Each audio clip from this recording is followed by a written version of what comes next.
Welcome to the Everyday GSD podcast. Today's special guest, a friend of mine, Gary. It's interesting. You guys are probably watching this right now and you're looking, where the hell are they? We are in Cabo, Mexico.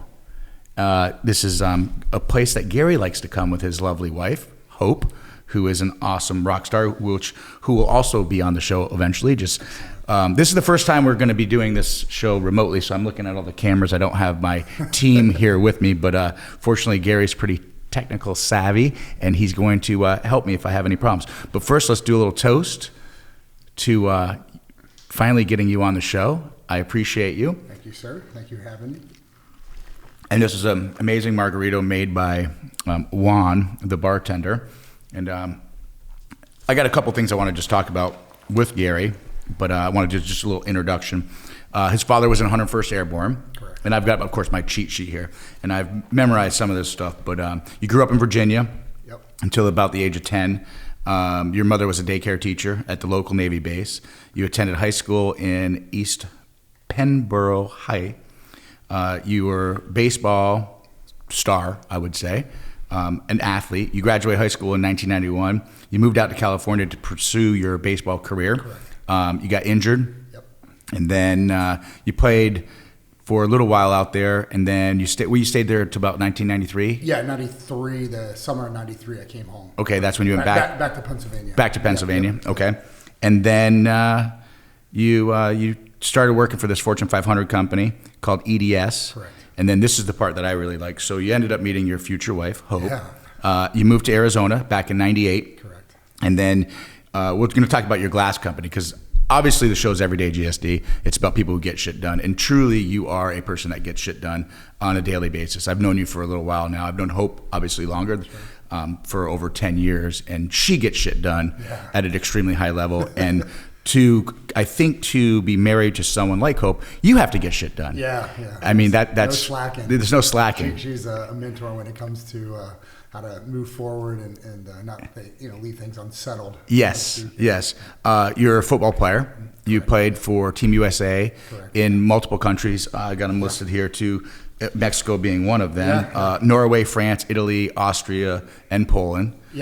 You've had many injuries, and as you know, you've listened to the show. I've had a couple football players on the show, and we talk about injuries, and your body has taken some serious abuse. Sure. But you're still in phenomenal shape, and you continue to get shit done. So I want to talk about your business, and I want the audience to understand your lifestyle of how you, for lack of a better word, how you get up every day. You don't skip leg day. No. You run a successful business, just under $30 million in revenue. Correct. You have a business partner, but you run the company. Yeah, we both do in certain aspects. Okay. I run more of operations when it comes to overseeing the production of finance, but production managers in the business, dealing with our vendors and customers. And Richard, my business partner, works in the actual field and fab shop production side, where I do more operations and customer retention, business development, stuff like that. Okay. Yeah. And then, so originally you were doing auto glass, correct? Yeah. And you bought a franchise, or bought into a franchise. Yeah. So we. So let's talk. Let's back it up. So obviously we can talk about football and all that good stuff, but let's back it up to, you decide you're going to go into business and you buy this franchise. Yeah. So let's take it from there, and life learned lessons that my listeners can hear and be like, oh, you know what? That's some solid shit right there. Right. I get it. I need to work on that, or I need to take that leap. I need to just go ahead and do this. Yeah. I think it starts with just having confidence and faith in yourself, and just believing in yourself. Kind of predetermining your destiny in your mind and mapping that out, what that looks like. But you got to compartmentalize things and not try to, eat the whole elephant at one time. Right. Nibble from the tail, piece by piece. But really, I always say, how do you eat a whale? One bite at a time. Same absolutely. thing. Absolutely. I would say that getting into that business, I worked for the company, and they started the franchise. They were out of Scottsdale, Arizona, when Hope and I moved to Arizona.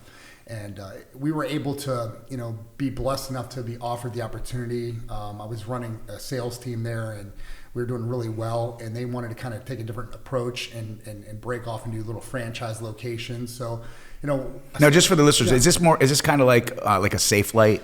Absolutely. Okay. Yeah. Independent glass company. Okay. Called Vision Auto Glass at that time, and we did windshield chip repairs and windshield replacement. So, as a customer, you might come into. We would have a technician at a car wash, a high volume car wash, or a Jiffy Lube, and the customer would come in to get a service done, and we'd see chips in the windshield or cracks, because it happens in Arizona all the time with all the rocks and the heat. And we would say, hey, if you have your insurance card, we can go ahead and repair that on the spot, or schedule a replacement to come to your work or home and replace the windshield. Okay. So, that's how the franchise started, and Hope and I ran that company for a couple of years, like 2 years. And the lessons there were like, I didn't have any idea about business finance, didn't study it in college, right? But learned really quickly. And my wife, being highly intelligent and able to, that's an understatement. And able to absorb things as they were happening, and really kind of get a grip of our daily bookkeeping and billing, because we had to bill the insurance company, and really help set that back office up, where I was able to just focus out front, working with our sales teams and the customers, and building the actually sales and revenue of that company, so we could grow. That was I started with one location. In 2 years we had eight or nine locations. Oh shit. Yeah. So you went from one location, and within 36 months, 24 to 36 months, you had 8 locations. Yeah, we would just get into other car wash locations, and Jiffy Lubes. And what that required would be a sales guy, an assistant, and teams. And so at that time, I had about 20 employees probably working for me at these high volume car wash locations, and doing the windshield chip repairs and scheduling. So you just fix the windshield right on the spot. Right on the spot. And the insurance, we'd bill the insurance company, and they pay like $40 or something. And, and if they had a windshield that needed replaced because it was cracked, they would send us, out to their home or their office, and we would replace the windshield at that time. And, it's a couple $100 for the windshield replacement. And we did not do the installations. We, as the franchise, the company that franchised me, did the installation. So we would handle all the sales and processing the insurance claims. Okay. They would actually do the physical install, and that was kind of the relationship. And did you have to learn this as you were going? Yeah, absolutely. Okay. Yeah, on-job training. On the job training. Yeah. So, but I had worked for that auto glass company for about a year. Before they offered me franchise opportunities. Yeah. And this is actually in Arizona at this point. Arizona. Okay. Yeah. Okay. Yeah.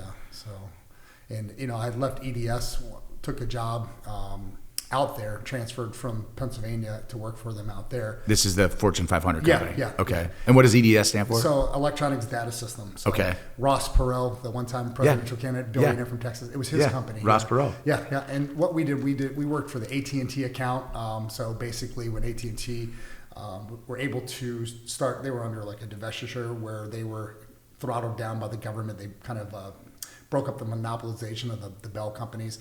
So AT&T was offering only long distance service. Well, they were able to, once that lifted, able to offer additional telephone services to other companies. Okay. So they were going around buying up local Cellular One dealerships and converting them to what we know today as AT&T Wireless. And my team was part of that acquisition of the purchasing of the actual Altels and Cellular Ones. And what we did was we would contact the customers. There were business customers only at that time, and say, hey, listen, there's AT&T service.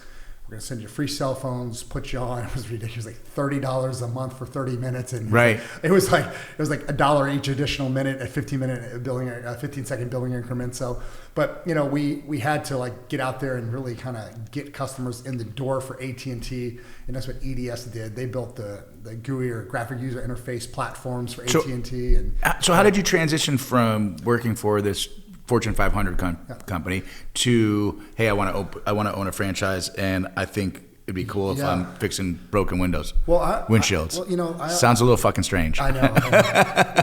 I just knew always in life that I was going to be a business owner. Right. It's just something that God put in my heart. I knew it was going to be there.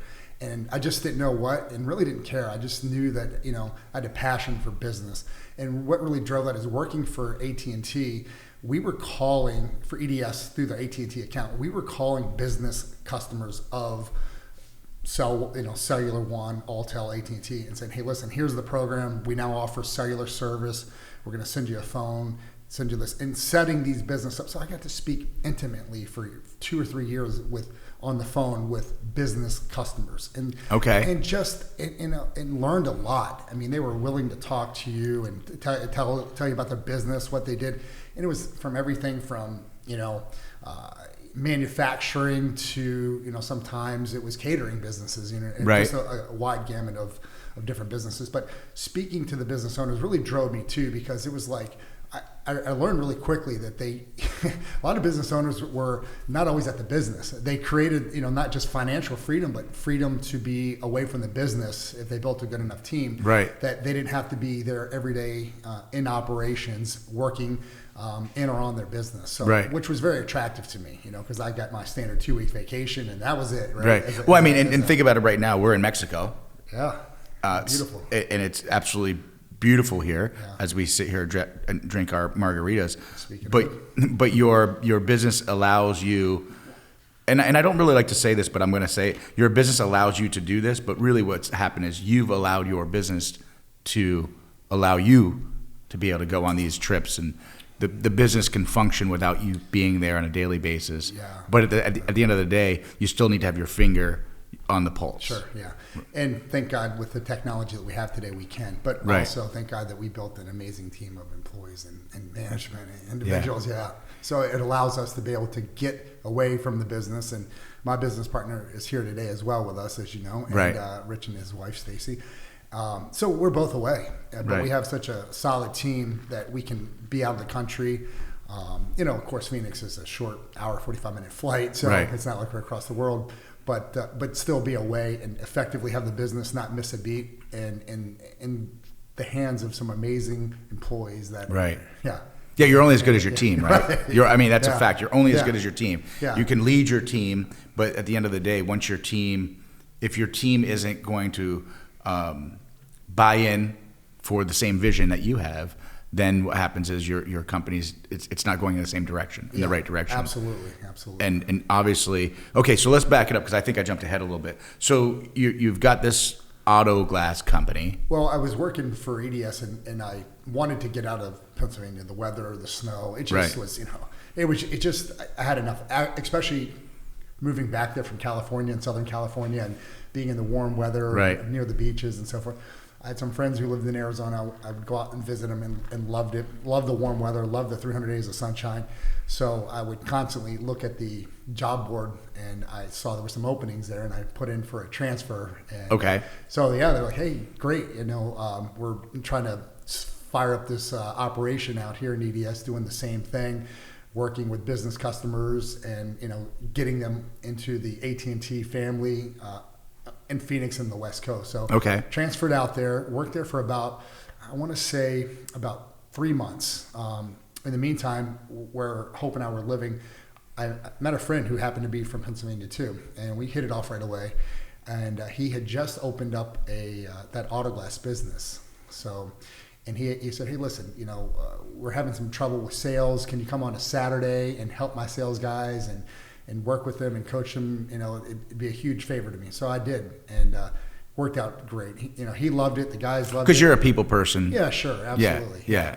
And he said, "Listen, you have to come to work for me. I don't care what they're paying you."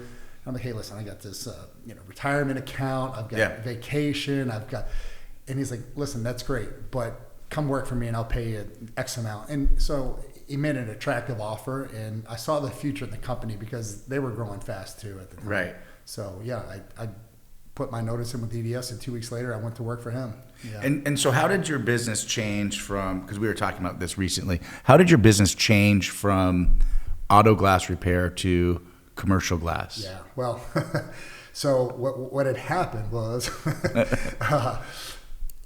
the insurance companies dictate the rates that they pay, basically, for your repair services. They tell you what you're worth. That's one part of it. The other part is the national conglomerate, as you mentioned, Safelite. They are effectively a competitor in the same space, the auto glass repair and windshield replacement business. But what people don't know is when you call in an auto glass claim to your insurance company, whether you have State Farm, American Family, Farmers, what have you, the insurance company is not answering the phone. A third-party administrator for the insurance company who has access to the insurance company records to verify if you have glass coverage on your policy is the folks answering the call. Well, that happens to be SafeLight as well. So that doesn't even seem fair. It's not fair. It's a vertical integration where it creates a situation, and maybe you can speak of it because it happened to you. But what would happen was we would call in these claims, set an appointment up for a customer to have their windshield replaced at their house on a Saturday. Well, SafeLight would show up Friday with that windshield and replace the windshield and basically undercut you. So it's basically giving my competitor in the installation business my customer's information so that they could verify their coverage with the insurance company and get you a claim number, but then they undercut you and steal your job. So that was happening a lot. It was very frustrating because we were paying the rents to be at these car washes and Jiffy Lubes, paying our employees for their time and sales and commissions, but then losing revenue because our competitor was stealing our jobs, which is again illegal. But it's they've got all the money in the world, and all these little independent guys just can't. We can't weather the storm of to litigate it in court. Even though we can prove it hands down, but it's not what you can prove; it's what you can pay to prove in court. Right. Unfortunately. Yeah. Yeah, and that's a lot of business. So that was happening, and then also an example was we would install one week we installed a windshield on a Ford F-150 pickup truck, a very common truck. And it was like on a Saturday, and after all said and done, after we bought the windshield, the urethane kit, the moldings, and paid for the labor, we made like a $250 profit on the install from billing the insurance company. Right. So that's net profit on the job. Well, the insurance companies periodically 2 or 3 times a year, they just drop the rates, which is the NAGS and National Auto Glass Association discount rates. So like on Monday or Tuesday, we did the exact same vehicle for another customer. We billed it. And at the end of the day, we made like $120 profit. So we lost $80 like that. We didn't do anything. Nothing different. Nothing. We didn't overspend in labor. We didn't buy more expensive glass. Nothing. So they were just dictating us, this is what you're worth and you're going to take it. It's total shit. It is. So we complained. Everybody complained. And they said, their answer, just do more. Just do more. Make it up in volume. Make it up in volume. But in the meantime, when you do more volume, they're like, hey, your insurance claims have doubled your customers, and they kind of put you under a microscope. Like, are you committing insurance fraud because you've doubled the windshield replacements? Right. Yeah. Okay. So it's we have to hustle that much more to farm these claims in because you're paying me 30 to 80% less depending on the vehicle. So we real quick pivoted out of that, and we had a technician who worked for us who also had done some residential glass. And we said, well, let's get into residential glass. And we had a opportunity to get in, dating ourselves. Doesn't matter. The yellow pages. Right? Yeah, right. You buy these double truck ads, which means a full color and it was, I don't remember what it was at the time, but $3,000 a month or something. Yeah, it was a lot. A lot of money. So people would start calling us for residential window replacements at their home, patio doors, and we started pivoting away from auto glass into that. Now, was that a hard transition for you at first? It was, in the sense that it was new to me, and I was helping operate and run the business, and my whole world in glass was auto glass for about 4 years. And in the meantime, what had happened was I had teamed up with a gentleman who owned some of these car washes to get in there. He had a small auto glass company.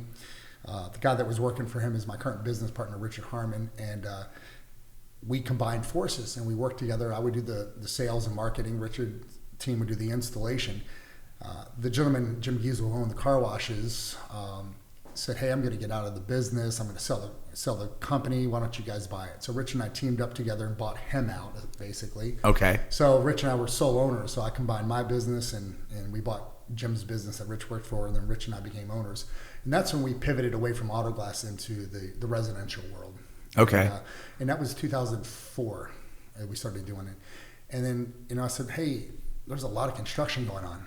We're missing this opportunity. Like, we're putting one small window in a home. Well, that's how your brain works, right? Yeah. I'm like, we're putting one small patio door in a home, and we're making, and I'm doing the math. I'm like, we're making $400 on this. I mean, look at this building going up. It's got, it's all glass. 10,000 square feet of glass. Right. So I started, hey man, we can make X amount, we didn't know anything about it.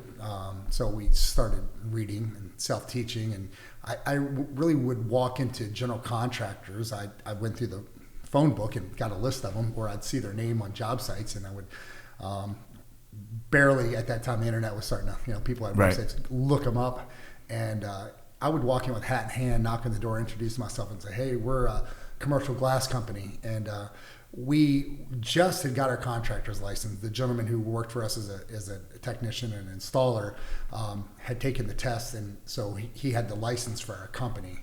And so we were able to really then operate in the construction world, knowing nothing about it. Right. So, and this is residential. Commercial. Oh, this is commercial buildings, yeah. Okay. So this is when the construction boom was happening, between 2005 and 2008, and everything was going, especially in Phoenix.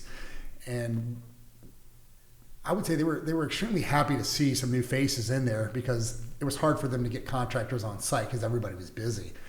And so like, here, take these blueprints and give me a bid. And so I would take them to the office, and I really didn't know what I was looking at. I was like, whoa, all right, I see the windows, but how do I do this? So right. I had a really good friend who I played football with, a gentleman by the name of Laz Avila in Phoenix.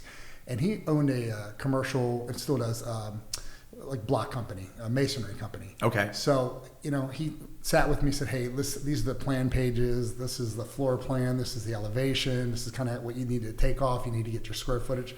So I started to learn a little bit from him, and then I started really self-teaching and went to our manufacturers and, make sure we had accounts set up. So, now, are you going to trade shows and trying to learn stuff too at this point? No, just locally in town. Okay. So like our different manufacturers for glass and the aluminum frame systems.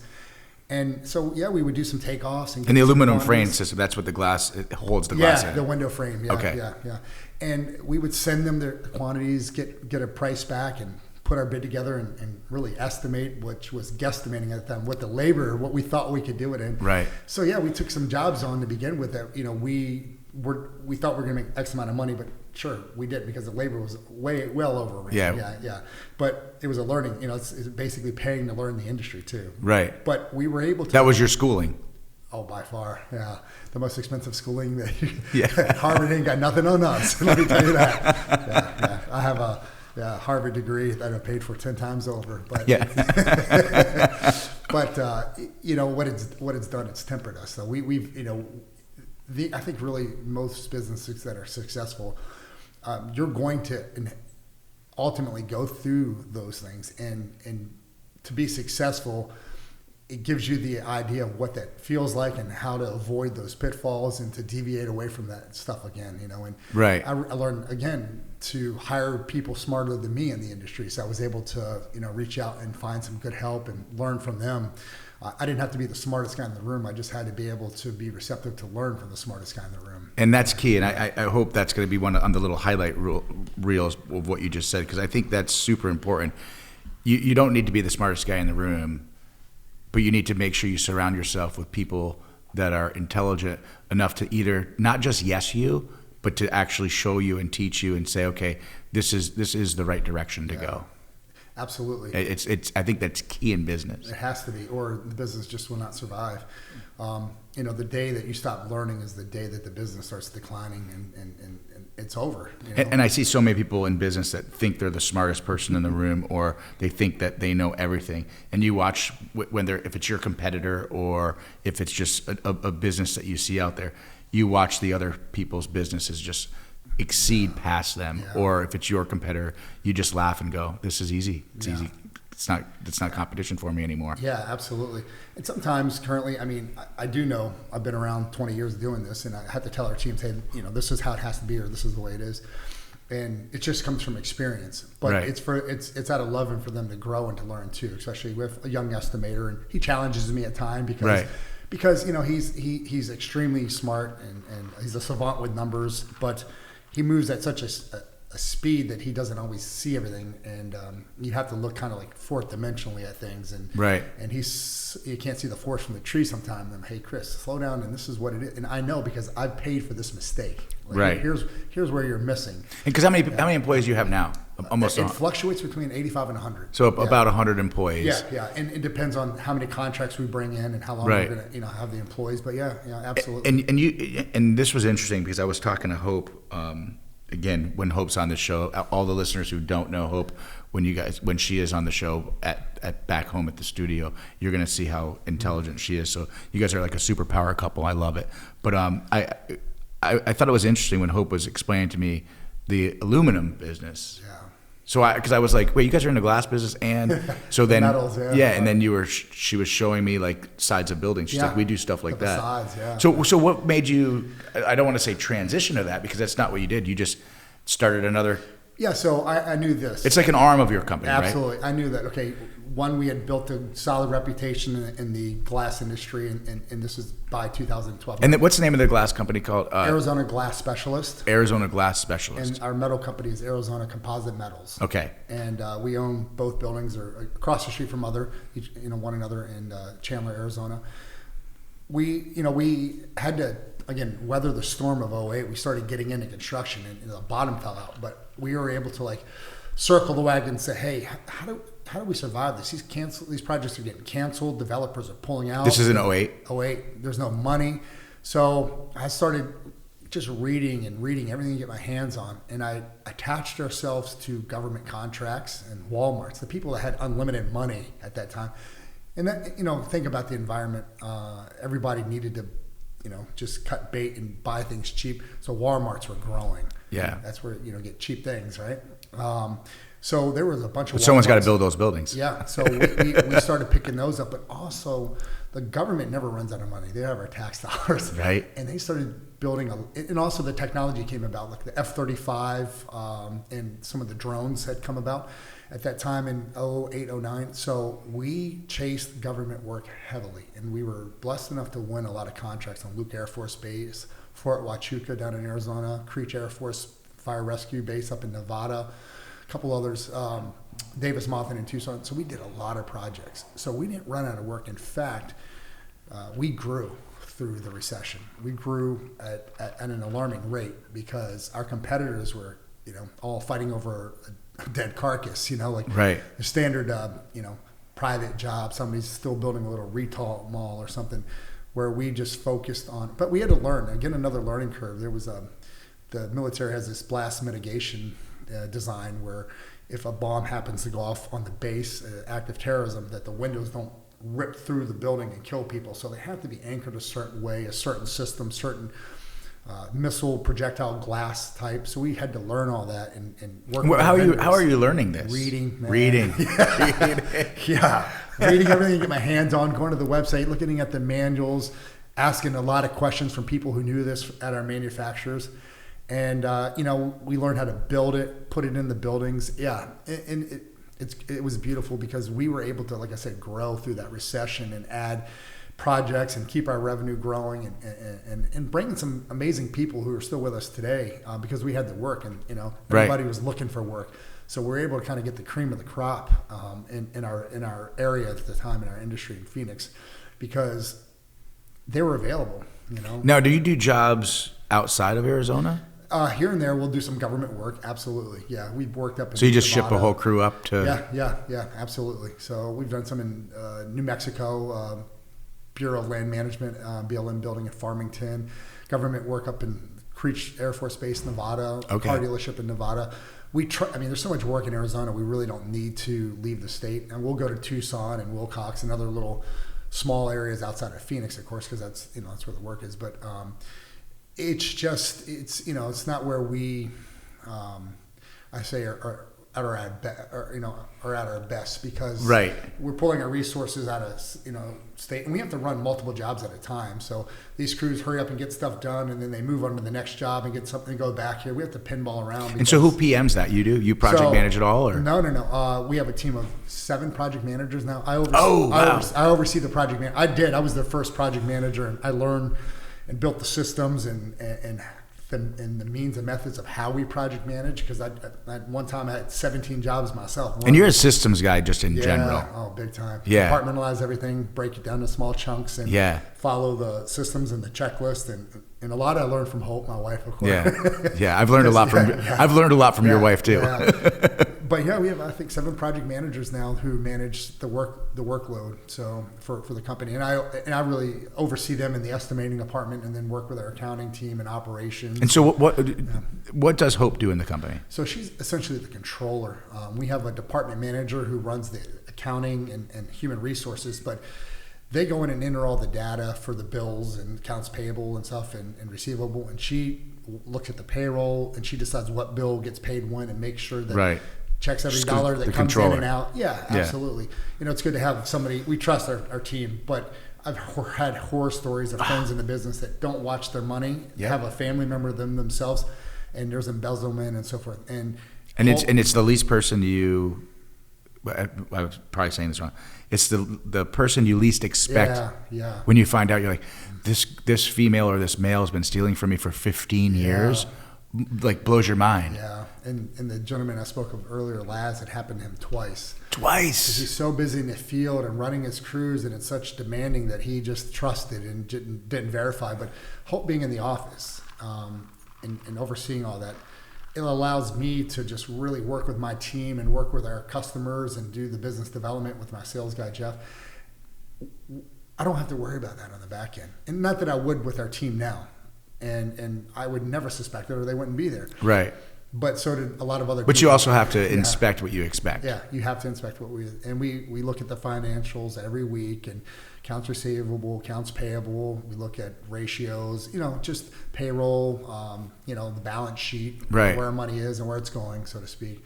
So I had to trial by fire, really learn business finance and learn, how to read those reports, and then really how they're going to trend and what the projection is, and look ahead, not tomorrow, but 4 months from now. What are we going to do? What's the WIP or work in progress schedule look like? Right.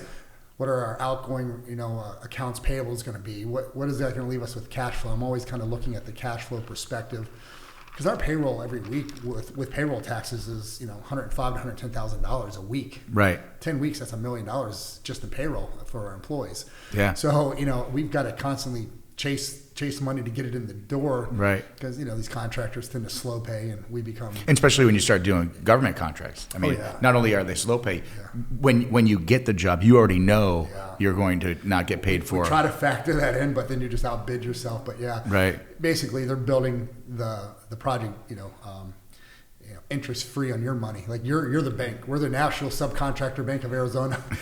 We're floating the money 60 to 90 days before we get paid, unfortunately.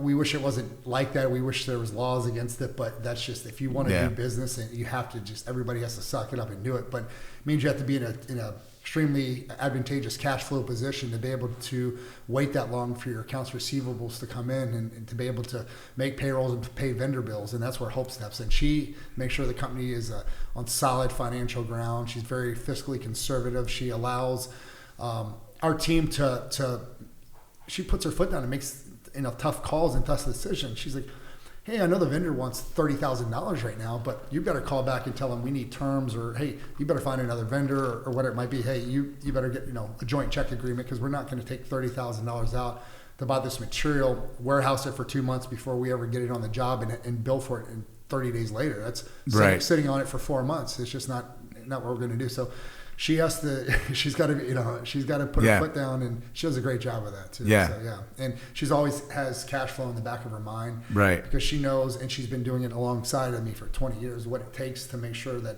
the company's financially stable, but also our employees never miss a paycheck, And that's essential, right? Oh, huge. Yeah. We would never do that to, Yeah. And we've been blessed, and we have, incredible lines of credit. Knock on wood, we've never had to tap into them. Multi-million-dollar lines of credit, but it's there, because sometimes in businesses we take a lot of work on, and you have a lot of product to buy and a lot of payroll before you can ever bill on those jobs. We have a couple of jobs right now going on to up to $7 million between 2 or 3 jobs. Oh wow! Yeah, that a couple of large hotels going on in Phoenix, and we have all this front end money going. We have to buy a ton of product, a ton of labor, engineering, drafting. we're spending so much money before we ever get the bill. And before you bill, you have to work on the job for 30 days and then you bill, right? Right. And then you wait another 30 to 90 days to get your money. So, very easily your cash flow is sucked down. But she's like, hey, listen, this is how we're going to, handle the situation. And she'll just make the call or bring it to the team. Right. So, yeah, she does a tremendous job, which is a huge part. When you got in business with your business partner, is his wife involved in the company? No, she's not. But she has stepped in and filled in the gap and helped us out helped us through payroll from time to time over a couple of years when we needed her. She's been awesome. They raised 4 children. So one of them's I think a sophomore, junior in high school now. The rest of them are out of school, out of the house. So she was a stay-at-home mom. Did a tremendous job, but it enabled Rich to just go to work and roll his sleeves up and just be driven and truly GSD. Yeah, just the every day alongside of me. Yeah, because she was home holding the fort down with 4 children. Well, I mean, I'm impressed with you just in general, and obviously I know more about you from Hope. Mm-hmm. But I made a joke. It's like you don't skip leg day, right? Like you are in phenomenal shape. You play sports, winter sports, summer sports. Yeah. We share a passion for snowboarding, which we've got to hit the mountain this year. We've got to make that happen. But you still are able to do these fun things, we'll call it, that you're able to do because your business that you've set up, like I said, allows you to do that because you don't work in the business every day, you work on the business every day. Yeah. And I think that's essential for anyone listening that's in business or getting into business. You have to work on your business, not in your business. Yeah. To have that business grow. Yep. But you do all that, and I don't want to keep talking about Hope because I want Hope on the show. but you guys do all that. When I say you guys do all that, but you also give back. Yeah. You're a very charitable person. And I want to talk about Africa a little bit because that's when Hope was telling me. But I'll let you just go on it. So. Talk to me about some of the charities that you're involved with. Because we could talk about business for hours, you and I. I want to highlight some of the really cool things that you do because you're able to give back. Yeah. No, we've been blessed to be able to have the finances to be able to personally give back. And as Christians, that's just what we're called to do, not just to our own church and tithing, but through the organizations that we believe that are worthy. And we've been able to serve overseas several times, 7 or 8 times in Malawi, Africa, at the African Bible College with our church, and many organizations. Live Love is one of our pastors. It's one of my favorite T-shirts that Hope gave me, by the way. It's so good, right? So soft. And they have a campus there in Malawi and locally in Chandler and as well. And Hope was, she'll tell you the title, but I should know, but it's probably like board of directors for Live Love in Malawi, Africa, and she really helped facilitate and orchestrate getting that that charity up into where it is today, putting leadership in place, standard operating procedures, and just getting them rocking. But we would go with our team over there and serve, and sometimes it's medical clinics, sometimes it's a vacation Bible school for the kids in the villages. And you sponsor a boy too. Luca. Yeah, he's like an orphanage there, but I think he's like 12 now or 13. In school, when we met him, he wasn't in school, just running around the village. And another gentleman by the name of Douglas who put him through high school and college, and he just graduated college there. Actually, which would be their their master's degree now. So he did his 4 years and another 2 years and wrote his thesis. So he's graduated now this month in November, and we're excited for him. And he's going to just do incredible things in Africa. So has he ever come here? He hasn't. Yeah, it's tough for them to get here unless they can get in on a student visa. But right. Yeah, he'll stay in the country and work there, and probably some in ministry and missions work. But also we helped him start a business there as well. So okay. Yeah. He's got a little shop within the market in Lilongwe, the capital city, where he sells provisions like rice and flour and cooking oil and stuff like that. Right. Takes the money and so you taught him a little business. Yeah, and reinvests the money back in and buys more product, and so it's growing and thriving. So we're praying for him and wish the best. for him and his friend, who's one of the leaders at Live Love. They're both kind of doing this together to help Douglas just get out of college, get on solid footing, and just hopefully turn this into like a really nice thing for him and set him up, financially for the rest of his life. He went to college to learn business, and this is what he loves to do. So he's a people person too. So, right. Yeah. And now you said Luca is the younger. Yeah. So Luca, because I've heard you guys both talk about Luca for I think a few years now. So during COVID, you guys weren't able to go over there. Yeah, correct. Yeah. So how were you able to support the charity from afar? Yeah, the number one thing they need is resource and capital. So we would, just be solid in our giving, and right. enable, which they experienced COVID too, right? Of course, the whole world. Yeah. So, things for them, they weren't having teams of Americans coming in to do, all these charitable works and also, help bring in capital for the charity. So just being steadfast in our giving and allowing them to just not skip a beat, because they were dealing with other issues in COVID that we weren't like experiencing there, where in America we have unlimited resources essentially, and they just do not. So right. Yeah, so it was great because he was able to continue to just stay plugged into school and learn, and not just drift into things that young men and women can get into in Africa, which is just sometimes very, very early teenage pregnancies for right. women. A lot of times it's I don't want to say crime in the villages, just mischief and stuff like that. Right. But really just not going to school and educating yourself and not going to church and plugging in. So. And you guys, you did some work with the children trafficking and women trafficking. In Thailand, yeah. It's sad but rewarding at the same time. Yeah. Hope and I both went to Thailand. And I went an additional time.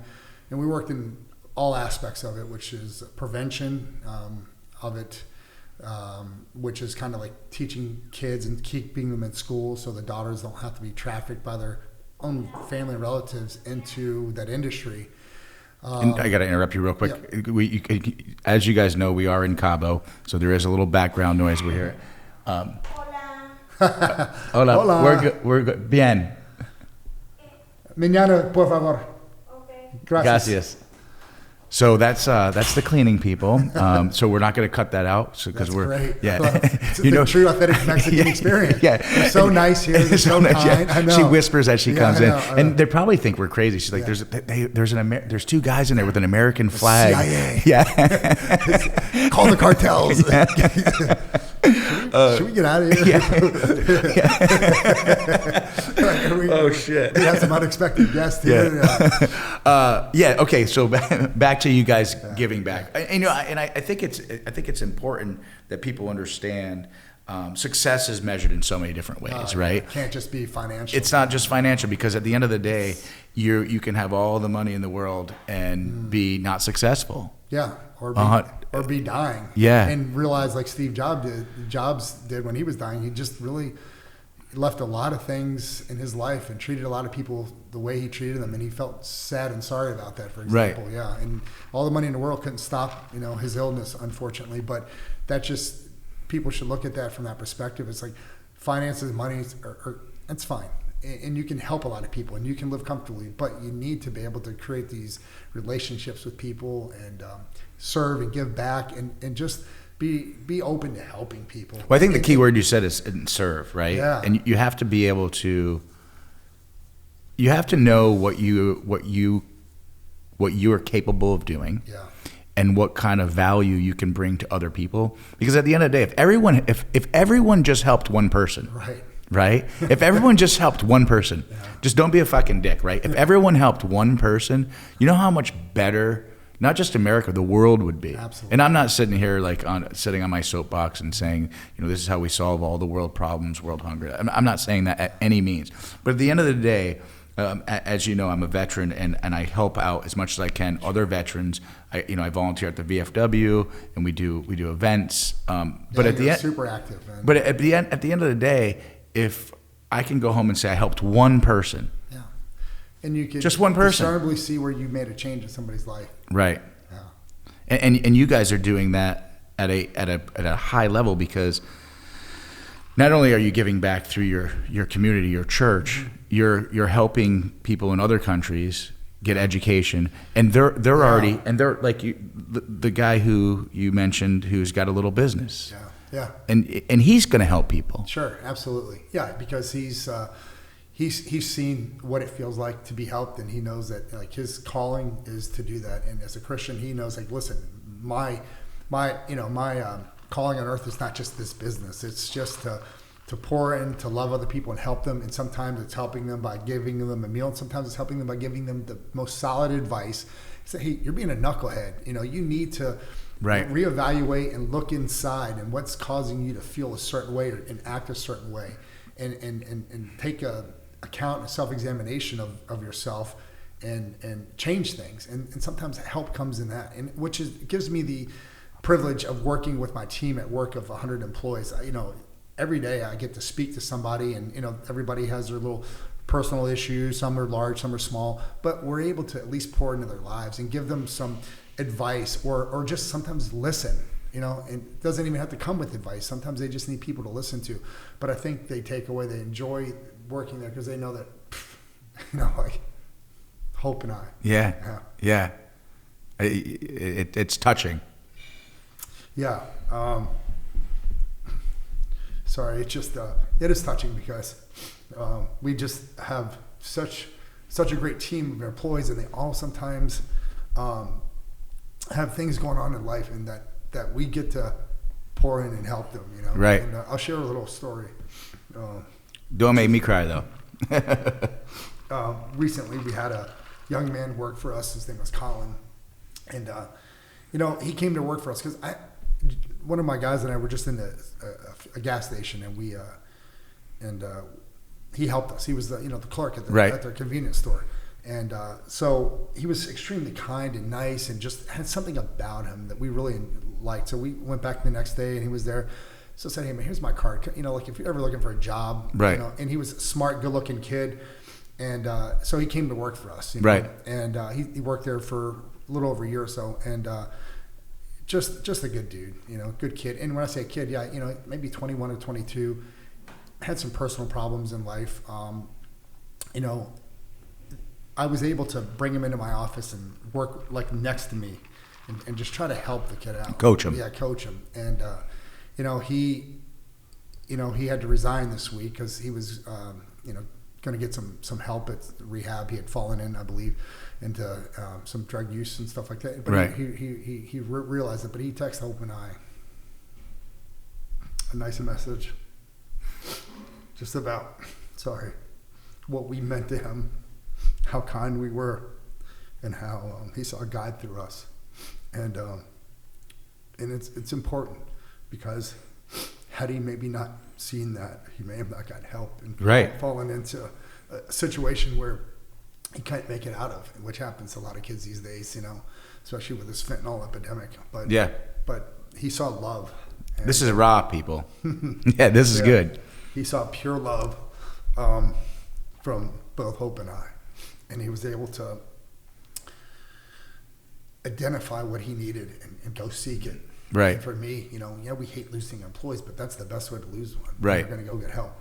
Yeah. And you've made a difference. Yeah. You and Hope made a difference in his life. Yeah. Yeah. That clearly it's touches you. Yeah. Emotionally. Yeah. But I think it's important for the listeners to understand that when you give back like you guys do, or when you help people, I mean, these aren't you don't have tears of sadness. You have this is joy, right? Sure. This is ultimately, yeah. Yeah. I mean, you're able to help individuals better their lives, and that's either through your faith or through your passion to help just individuals. Yeah. Like in life. I just want them to feel loved and feel that they make a difference. I want them to go home and be proud, and their family and their wives and children to be proud when they drive around and say, oh, see that Topgolf? Yeah, I was the project manager. I helped build this. Or our field installers, you guys work so hard out in the heat and the sun during the summer, and all time of year they work hard. But to just go by with their little 3 or 4 or 5-year-old children in the car and say, hey, I put that glass in there. It's huge. I mean, it's something that they can hang their hats on, and that they do so much for us that I hope that they get to experience that with their friends and family and just show them what they do in their work. But for us, it's like I hope that they learn more from Hope and I, and not just in business but in life, to know that like if you really just get underneath the surface of people and see who they are and what they're made of, that they all matter, and that they can see themselves pouring into other people the way that they've either watched us pour into. It's a trickle people, effect. Yeah, or we poured into them, because like you said, you help one person in the world. If everybody did that, man, what a place this would be. Yeah. It'd be wild, right? Regardless of your, religious beliefs, right? Oh, no. Yeah, it doesn't matter. That's what is a driving, motivating, force for us. But just humanity in itself, and loving one another, and being able to like, listen, I can see this person is struggling with something, or just in need of something. Right. And if we all did that, I mean, not that all the problems in the world would be taken care of. Boy, it would help out. Hell of a start. But it would help out. It would help out. Yeah, absolutely. Yeah. So we had this guy that was at my office. He was picking through the trash, the dumpster. Yeah. And I went out there and I was like, hey, what the hell are you doing, man? Seriously, like, get out of my trash. And the guy, this is several years ago, and the guy goes, well, you don't want it. You threw it away. And it's logic. And I said, yeah, but I don't want people. I've got customers coming here. I don't want people going through the trash. And the guy literally says to me, he goes, well, it's not illegal. And apparently it's not illegal in Indiana to go in the trash once it's been thrown away, if it's a public dumpster area. Sure. And you fact checkers out there, fact check me. And I don't give a shit. I was told he was allowed to do it, right? Yeah. At the end of the day. So I said to him, he was very articulate with me. And I said to him, well, why are you picking through the trash? And he goes, well, I take the aluminum and I recycle it, and it helps me pay he wasn't homeless. Yeah.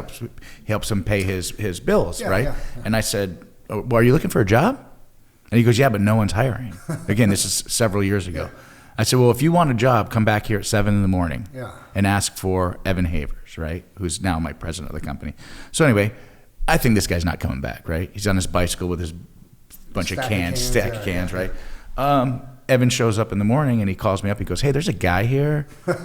And he's like all dressed up, really. Wow. Yeah. And I go, yeah, hire him. Beautiful. And he goes, for what? I go, there's a job for him. Yeah, find a freaking job for him. It out. Right? He showed up before 7 a.m, before Evan got there. So we ended up hiring this guy. He ended up working for us for about 10 years. What a difference in his life. And I remember going to, we have end of year parties, Christmas parties. Yeah. And I was at a Christmas party and I met his wife. Yeah. And his wife was so emotional, and it was beautiful. Yeah, it was beautiful. But this. Sometimes people just need a little extra help. Yeah. Not that they're lazy, not that they fall in hard times. Yeah, and there are people out there that are just lazy. There are. But we can't always, help those people. Right. You can pray and hope that they help themselves and they, or whatever they need to be helped. And sometimes it's just the mindset, right? Not everybody's GSD, but I think some people, if they just get that little push, they become some GSD people. They really do. Like the guy that worked for you, I'm sure he was a hard worker, and he'd fallen on hard times, and you gave him an opportunity and he ran with it. Yeah. And the story behind that was interesting. So he worked for Rolls-Royce in the machine shop, because Rolls-Royce is a big employer in Indiana. Okay. And he was had qualifications to run like laser equipment. Like he knew stuff. Like he had skills. Yeah. But so many doors were just shut on him that he just couldn't get a job. So he was still not just giving up, and he was out there, like I said, trying to recycle anything he could from the trash cans. Yeah. But at the end of the day, when he showed up to meet with Evan that morning, and Evan's like, what are we doing with this guy? I'm like, give him a broom. Yeah.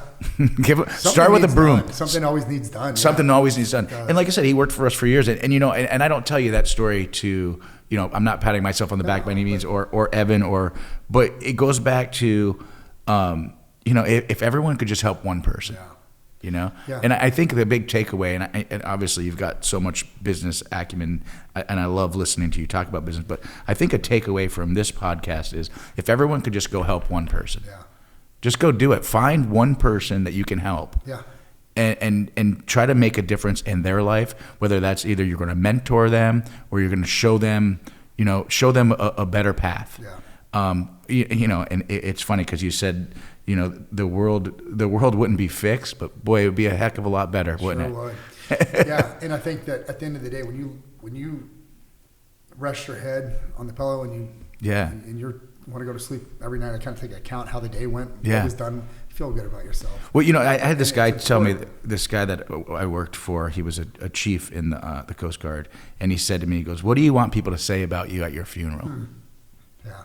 And when you think about that, you're like, well, shit, you know, right? Yeah. You don't want them to be speechless. You don't want them to be like, oh, this guy, yeah, so what? He had this and did this, whatever. Like, right. You want to be known. You want to be talked about when you're no longer here about a legacy that you help people. You were able to, you know, you have a successful business. Okay, that's great, right? But what does success mean to you? Correct. And how can you take that successful business financially that supports you and your family? How can you go another level up? How can you help someone else? How can you say, you know what, I can financially do this, but if I give my personal time, because anyone can write a check. Well, not anyone, but people with money can write a check, right? But it's about, you know, you're helping people overseas, but you physically went there. You physically are doing, correct. You're doing good, right? At the end of the day, help people, right? Yeah. And that's what we're talking about. Yeah. But you know, I'm thankful. I'm proud to call you a friend. I think that you truly are a definition of everyday GSD. You get shit done on a personal level, but on a global level too. And I say that, you know, when someone's going to listen to this and they're like, global, what do you mean by that? You want to help people. Yeah. That's in your DNA. Like if you know you can help someone be better at whatever they're doing, you'll do your best to do that. And it's crazy for us to reflect back to see like who we've opened up our home and helped and invited folks in, and where it basically the opportunities that we were able to help people and how they've run with that ball and where they are. And an example is, you know, playing football and playing in Europe, I would go to a professional sports trainer in Phoenix, Arizona, and a guy named Jay Schroeder. He's crazy, isometrics, plyometrics. He's the guy who trained Adam Archuleta from Chandler High School, who didn't even have a scholarship, who walked on at ASU, who became Pac-12 Defensive Player of the Year 2 years in a row, junior and senior year. He was a first-round draft pick for the Rams and NFL player. And so I got into know Jay and got into his system and would train with these professional NFL guys and just put yourself through the worst of worst workouts. It's not like lifting weights, right? Isometrics and dropping and catching weights and just some nut stuff. But I got to meet a couple college kids in there, and one of the kids, Dan Dixon, played at Oklahoma, and came to he wanted a summer job, so he came to work for me fixing the windshields and stuff, and needed a place to live. So Hope and I opened our house up, and he lived with us, and then he transferred from Oklahoma to Northwestern University, and he was going to come back the following year, and he said, "Hey, my friend just graduated. He's trying to catch on with the NFL team. He needs to train and go to a combine, the pro day here at Northwestern. You know, could he stay with you while he trained with you guys at Jay's training facility?" Absolutely. So never met the kid. Came down, became one of my best friends. Of course, lived with Hope and I for like 3 years. Trained 3 years. Well, he trained. Right. Yeah. Yeah, he played. Played semi-pro football here in Phoenix on our team. Then played, got signed by a Canadian league. Then he played arena ball. So did tremendous, and a super smart guy. Coached in New Jersey, where he's from, 48, like prep school. Yeah. Prep school state champion, but got out during COVID when we got nuts and moved to Florida, him and his family. So, right. But so Chris's teammate in college was a gentleman by the name of Mike Kafka, and I was like, "Hey, Mike's looking for a place to come and train after college, and you know, would like to see if he can stay with you guys." Like, sure, bring him in, let him stay. So he would stay and train. Well, Mike had been drafted or signed by the Eagles, so he was at that time playing quarterback for the Eagles. So he'd live with Hope and I and train, and then go play football and come back and train. So, just by opening up our homes and showing these guys like, hey, you're loved, and we had something to offer. They had a place in Arizona to live, and we'd feed them, and they'd work out the gym, and go towards our goal. And they just need a little help. Right. Smart guys and driven, which I love to see. And so then Mike played for the Eagles for a little while, the Patriots, ended up catching on as a grad assistant coach at Northwestern, where he graduated from. But his coach was Andy Reid in Philadelphia. Andy took a job in Kansas City and called Mike, said, hey, come work for me, coach. So Mike went in as the quarterback coach, and that's when they had drafted Mahomes. So Mike spent the last 4 years as the quarterback coach for Pat Mahomes and offensive pass coordinator for the Chiefs, winning Super Bowls. And that's amazing, right?